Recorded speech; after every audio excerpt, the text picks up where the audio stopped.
This is the plaintiff, Jayla Thomas. She says she and the defendant are friends, and they're both gamers. So she lent him money to buy a new PlayStation 5, and he hasn't paid her back. The guy also cracked her TV when he threw a dog toy at it. And friend or no friend, she wants her money. And is suing for the $734 she's owed. This is the defendant, Alexander Guzman. He says the plaintiff gave him the money so he could buy a new PlayStation for her. He couldn't find one, but spent a lot of time and money looking for her, and she said he could keep the money and keep looking. He did damage her TV accidentally and paid her already for that, and doesn't understand why she's suing him today. He's accused of letting his friend down. All parties, please raise your right hands. People's Court is now in session. The Honorable Judge Marilyn Leon now presiding. Litigants have been sworn, Your Honor. Thank you, Douglas. You're welcome. Okay, Ms. Thomas, what's going on? So around November 12th of last year, I lent Alexander here $600 to get a PlayStation 5. For himself or for you? Excited. For him. Okay. Because we both were gamers, we both were excited for the new PlayStation to come out. So he didn't have the funds to get it, so that's why I sent him the $600. And then he never got the PlayStation, and he never gave me the money back. Can I ask you, I think I saw evidence of the Cash App or the transferring of the funds. Did you write a notation on it at all? Or did you not? No. You should always write a notation on that. It's like the memo line of checks. You should always explain what it's for from here on in so you don't have this issue. Mr. Guzman, she says she loaned you $600 for you to get a PlayStation. You neither got the PlayStation nor did you return the money. Let me hear from you. It was never a loan. The money was given to help her get a PlayStation. It was to help her get a PlayStation. Yes, the whole point was the ideology is basically like entering into a raffle. The more people that you have in it, the better your possibility of getting it. November 12th, I was at her campus.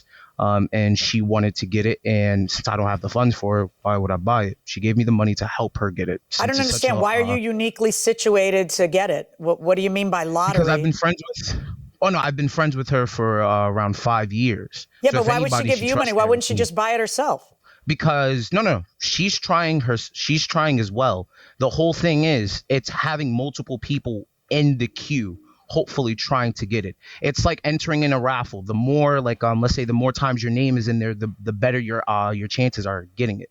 That was the whole reason of it. Right, but if your name in the raffle hasn't come up, why give you the money? We weren't able to obtain it. This That's right. So why give you the money? If the only thing she was doing was asking you to be a placeholder, why would you have earned the money, one? And why would you have the money, two? Because it sounds much more like what she's saying, because what you're saying doesn't make any sense. Well, the money that was given to me was to help her. The case is that if I got it, she gets it. And if not, what? I don't benefit from this at all. And if not, what? If not, what? If you don't get it, then what happens to the $600 that was intended to purchase it? I was going to give it right back. But you didn't. No, I didn't. And that goes into another situation where my financial circumstances, I had a bill that depleted my account. It tapped into the $600. Me and her had a conversation about it, because when I noticed it, I told her instantly. And I sat down and I explained my financial situation towards her, because she's been around for the longest. So she saw me struggle during COVID. I wasn't able to get unemployment, and she saw every step of the way. So I spoke to her, teared up over the phone, and basically broke down everything that has happened. And she told me, "It's okay, Alex. You can have the $600. Is yours. Do whatever you so please with it." Did you ever tell him, do whatever you so please with my money, Ms. Thomas? No, I never did. Okay. Do you have any evidence that she said, do whatever you so please? No, because all the conversations were verbal. They weren't. There's plenty of text between you guys. I've read a lot of the text. On my behalf. Well, yeah, I sent messages regarding a situation with the TV. Let's talk about the TV. What happened with the TV, Ms. Thomas? So on March 23rd, he was on my campus again, and he was playing with my dog. Does he and- go there or he doesn't go there? No, he doesn't go there. He was just visiting. Okay. And how is it you know each other? We were best friends in high school. Okay. So go on. So he was playing with my dog and his rubber bone toy, and my dog. They snapped let you at have him a dog to get on the toy campus? back. I was watching him momentarily from my mom. Oh, okay. So go on. Go on. Yeah. Don't tell my daughters. That's all I'm saying. All right. So go on. Yeah, my dog snapped at him to get the toy back, and he threw his hand back, and the bone slipped out his fingers, and it hit my TV and broke it. Okay. And what's your version of And- that, Mr. Guzman? Oh no, it's practically verbatim. I was playing with the dog and I grabbed accidentally the wet side of the toy. When the dog went to go bite, I slapped my hand back as a reaction, and the toy slipped out of my hand. Okay. Have you paid for that? I gave her $100 towards the TV. Yes. And she says that the TV was 300 and something, but what you broke was an old TV, so let's call it even at 234. So she's suing you for the 134 remaining. What is your response to that? Oh, I had no problem paying it. When did this happen? I had a discussion with her. This happened, I believe she said March 23rd. Okay, when you say I have no problem paying her, you haven't. So why haven't you? All right. Other than the 100. Yeah. So during the time I wasn't working, my financial position was still the same. As of recently, I was able to get a job, and during that period, I wasn't able to pay her because I didn't have any funds to pay her. This isn't anything new because we were close friends, so she knew my financial situation the entire time. When I was able to get a job, I gave, even before the job, I gave her $50, and then from my first paycheck, I gave her $50 from it as well. She contacted me a month later asking like, hey, I'm tired of reminding you, because she wants to be a priority of mine. When I explained to her like, hey, listen, I'm not at the best position right this moment. I'm helping my grandmother out. I can't put her in front of my grandmother when it's the roof over my head. I don't want to be a financial burden on my grandmother. I try my hardest to not stress her out and do everything on my own. My grandmother does enough for me, and helping her out with the bills is one of the smallest things that I can do. And I tried to explain that to her, and she just didn't care. Should she? I mean, I would say so. If it's the position that you've been around for so long, you've heard me every step of the way. I've explained to her. So your defense is she can afford it, I can't. Kinda. It wasn't that she was struggling financially because she went out and bought a more expensive TV. And also to keep in mind, she wasn't asking for anything at any time. It was after her being reprimanded for her negligence on a COVID situation that then she flipped the script, got upset, and then was just like, I want everything right now. Okay, talk to me about that. Stuff. What happened there? Oh, I am more than willing to. So the COVID situation transpired after the TV. Her mom was nice enough to give me a ride back to my house because I was stranded on her campus because I had to get a new debit card. So we spin around 2 hours in the car, windows up, no masks. We all trust each other. We get home. She's talking to me. We're talking. Then she tells her roommates that her mother tested positive for COVID. Is that after or before the ride that you got? This was after the ride. Well then, okay, so what is the thing you scolded her for? So she tells her roommates that weren't in contact with the mother. I don't find out through Jayla. I found out through a casual conversation I'm having with one of her roommates. Like, she tells me like it's something nonchalant. I call Jayla when I find out that her mother tested positive. So I call her. How long was that after you had contact with her mother? This was around 2 to 3 days. Okay. So I'm confused because I'm the one that I've been in contact with the mother. I sat in the car with her. We all were talking. No windows were open. No air circulation, and she's telling her roommates before. Which, by the way, you have fingers. You could roll down the window, right? And you do have the ability to have a mask. But okay. Go ahead. I mean, of course, but when it's the case that like you trust his family, right? But when you say trust, do you think that the mother knew that she had COVID and exposed you to it deliberately? Or do I you don't think that believe that she Jayla did it knew her mother had deliberately. COVID? No. And right. So when you say trust, I don't know what that means because we're all a hair away from getting COVID at all times. Even the That is true, inoculated but are. her mom is a germaphobe. She normally keeps everything very Okay, so it was clean a and bad stuff. gamble, but what do you mean I scolded her? Why would you scold her?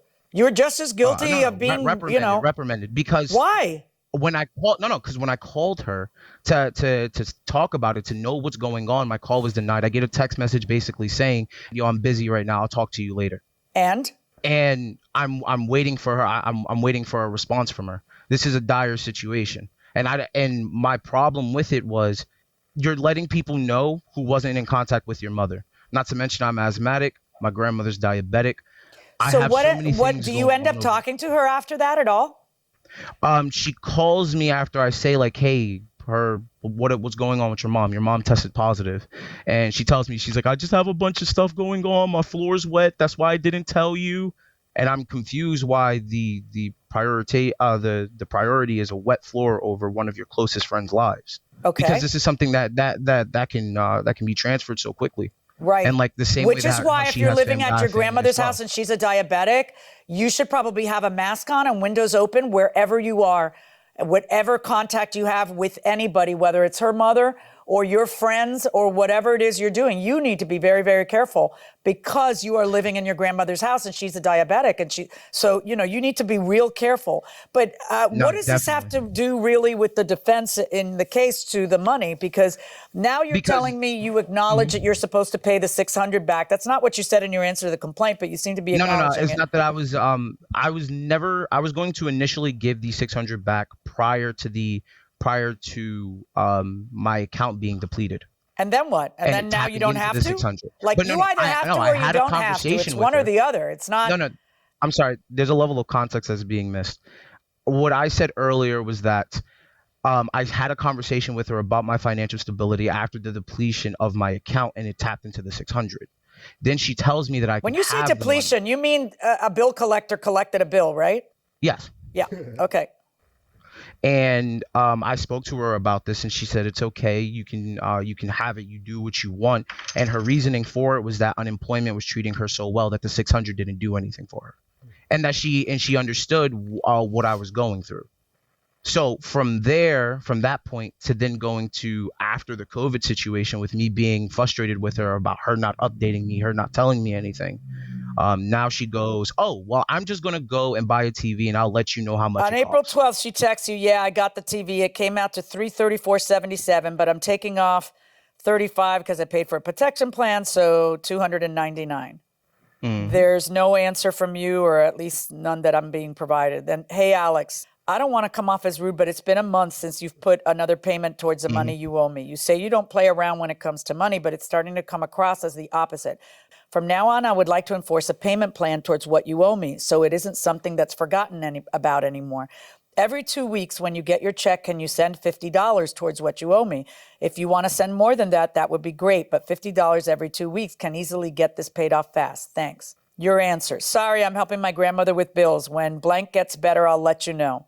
She says, "Dude, $50 isn't a lot. I have to say something to get paid, my dude." You say, "You've shown in past problems that family comes first. So I'm taking your advice and actions literal. My grandmother comes first. My situation over here is, of course, my priority. If you had bills to pay, you wouldn't be flexing on Instagram about a $600 camera you bought. Genuinely, don't talk to me about money. I understand where you're coming from. And to hear my point of view, things are breaking down at my home. So I have to fix it. So you're going to have to wait. And like you told me, when I'm good and I bounce back from COVID, I'll pay you back like I told you. The TV, I'll handle that. The 600 is going to come back a little later. But for now, I'll let you know when everything over here is fixed. So my apologies for the inconvenience. Thank you for your understanding. Sincerely, your best friend, Alex." It sounds mighty sarcastic. Ms. Thomas, at this point, are you guys no longer talking to each other? Yes, after that argument, we haven't spoke since then. Okay. I'm not going to combat you on what's logical and how things should work, because you had enough money and you gave me that 600 wholeheartedly with no problem, telling me I can pay it back when I so please. So as he's so grateful. So as your beautiful friend, I need you to understand that just because you can't think straight doesn't mean everybody's going to think as curved as you. So sorry for the inconvenience, not necessarily, but I like this energy, so thank you. Your friendly neighborhood best friend, heterosexual, talented, amazing, sexy individual, Alexander Daniel Guzman, the 27th. Glad you understand I'm not accepting that. You've owed me $600 almost a year now. You seem to think that because you can't afford it, that's a defense, and it's not. And you seem to think because she doesn't need it, she doesn't get it. And that's also not true. You either owe it or you don't. It's either a gift or it isn't. It's a shame that you guys are best friends in high school and now apparently aren't going to talk to each other anymore, over money. But if I had to pin who's at fault, it's you, it's not her, because you got kind of really nasty about it. And you know what you should have been. Okay. And then at some point she texts you and says, how about $20 every 2 weeks? Just show me you're making an effort. And you're like, no, come on. Mr. Guzman, I'm entering a judgment against you for the entire $734 plus your court costs, Ms. Thomas. Good luck, folks. Fair enough. So the judge finds for the plaintiff in this case, the defendant definitely owes her the money and he's going to have to pay it. Mr. Guzman, why is it so hard to get a PlayStation? What's the deal here? Can't you just go down and buy one? PlayStation 5 is basically something that's very limited right now. Everyone in the world would like one, but due to COVID circumstances, it's hard for them to manufacture them.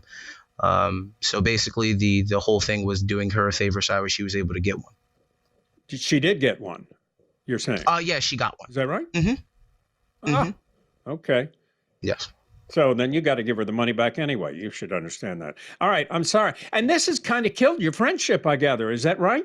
It's actually a win instead of a loss. And to be honest, even with the decision being the decision, I cannot be happier about it because it's not like life slows down over here. I still move the way I move. I got things to plan.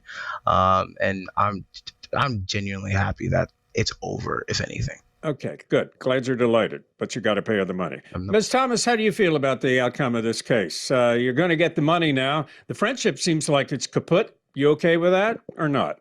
I'm completely fine with it, honestly. We had a falling off for a while now, and I just feel as though some people are in your life for a reason, a season, a lifetime, and he was just a season. Yeah. All right. So congratulations. I hope things work out better for you. And by the way, you got the PlayStation, so you're back playing again? Yep. Okay. Good for you. All right. Harvey? So, Doug, the presumption when money passes from one person to another is that it's a loan and not a gift. But again, I want to urge people that when you loan somebody money, follow it up with an email, follow it up with a text, and say, I was happy to loan you the money. Please pay me back as soon as possible. That protects your rights. You leave your phone in an Uber and they inform you that they have it and will either mail it or meet up with you, and they don't. Can I sue that driver for the cost or the amount still owed of the phone and the replacement? Well, rule one in America is you can sue anybody for anything. There you go. Yes, so the question is, would you succeed?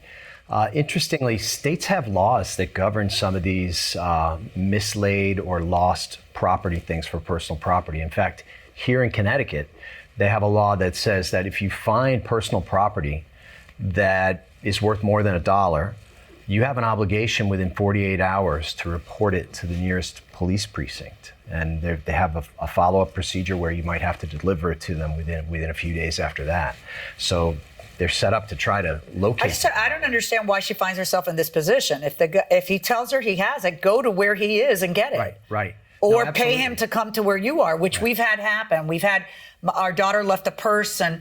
Remember, who hasn't left something in Sophie a cab was or maybe in an 13 or 14 and called us crying, this is why I can't have nice things. Right. She left a nice purse I'd gotten her in a taxi cab. And we tracked down the taxi and I said, just bring it back and we'll pay you for the ride back. And that's what he did. Right. Yeah, absolutely. But, if you're going to try and sue somebody for that, I guess it would be like a common law conversion where they've got the property and they deprive you of it as the rightful owner, knowing that and then all you're entitled to then is the value of the property that you can prove that he has and won't give you the depreciated value. You don't get to sue for both replacement and the money you still owe on this one. And then it becomes a question of the timeline too, in terms of, is the finder of fact, whether it's a judge or a jury, going to find the person liable? It would be, what's reasonable for an Uber driver or a cabbie? They say, you get a hold of them, they get a hold of you somehow, and they say, hey, listen, I'm a busy guy. Pick up your phone by Friday or by the end of tomorrow. I'll hold it for a couple of days for you, no problem. Like, what's the plan that they made? Because he's driving around. Plus, so it's your phone. Don't you want to get it immediately? So you either make an arrangement to pay him for the ride to your house, or you ask him where he is and you get a ride to where he is. Right away. Right. I mean, come on. Most people walk barefoot over broken glass to get their cell phone. Certainly right away. my children. Our kids definitely.